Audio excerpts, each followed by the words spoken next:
the skeleton, talk about the pelvic girdle and the legs. So the pelvic girdle consists of the two coxal bones, which are the hip or pelvic bones. The pelvis itself is made up of the pelvic girdle, the sacrum, and the coccyx. And it supports the trunk of the body, helps protect the viscera, the organs that are in that location, and transmits weight to the lower limbs. It also provides an attachment site for the lower limbs. Hip bones, or coxal bones, consist of three bones that have fused together. The uppermost part and the largest one is the ilium. You should be aware of the iliac crest, the iliac spines, and the greater sciatic notch. The second bone is the ischium, which is a little L-shaped bone.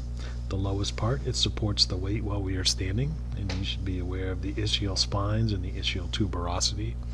And the third bone is the pubis bone, and it's the anterior portion of the pelvis, making up the pubic symphysis, which will be important when we talk about childbirth, as well as the pubic arch, which is one of the few ways we have to distinguish between a male and female skeleton.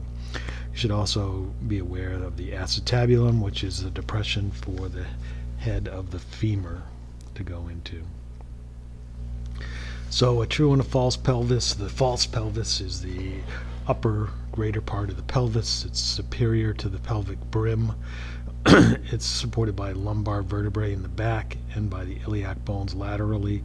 The abdominal wall is the only thing in the front. It does help to support abdominal organs, however. The lesser or lower, the true pelvis, is below that pelvic brim. It's bounded by the sacrum and coccyx in the back, the lower ischium, ilium, and pubic bones laterally and anteriorly. So there are some anatomical differences on average between a male pelvis and a female pelvis. And they are mostly related to the fact that the female pelvis is adapted for or as part of the birth canal. In a female pelvis, the iliac bones tend to be more flared. The hips tend to be broader than in a male. Pelvic cavity is wider than in a male, and the pubic arch has a greater angle. There's more distance between the ischial spines and the ischial tuberosities, and the sacral curvature is shorter and flatter. And in general, that'd be lighter in weight in a female pelvis. In the male pelvis, you'd be less flared, it'd be heavier in weight, but the telltale sign is the angle of this pubic arch. Much wider in female than in male, on average again. In the lower limbs, we've got the framework for the thigh, the legs, and the foot. The major bones are the femur, patella, tibia, fibula, tarsals, metatarsals, and phalanges. The femur is the longest bone of the body.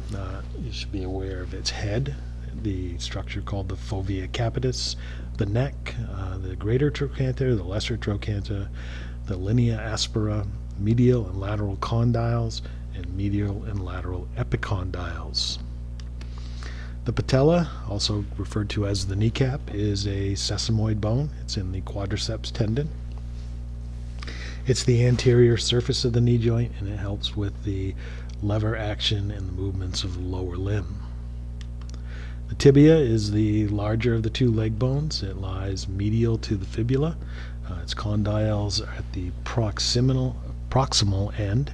The tibial tuberosity is the only attachment site for the patellar ligament. You should also be aware of the anterior crest and the medial malleus.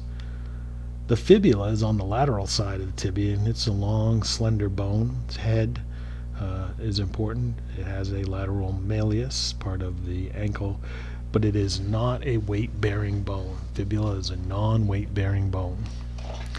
In the ankle, or the tarsal, we have 7 bones, as opposed to 8 in the wrist: calcaneus, talus, navicular, cuboid, lateral cuneiform, intermediate cuneiform, and medial cuneiform.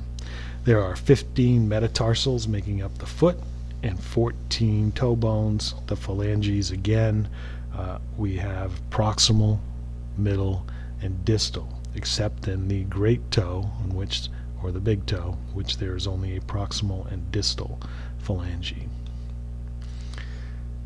So the calcaneus is part of the heel bone. The talus is just inferior to the tibia and allows the foot to pivot up and down.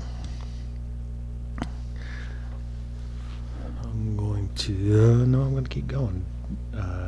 Our height decreases as we reach about age 30. Calcium levels in our bones will fall. Bones can tend to become more brittle and prone to fractures after that. Osteoclasts start to outnumber osteoblasts. Spongy bone tends to get weaker before compact bone. We see a lot of this more rapidly in postmenopausal women. Hip fractures become more common, which are actually fractures of the femur, upper part of the femur, and vertebral compression fractures become more common. There are some hormonal changes that will control calcium levels in blood.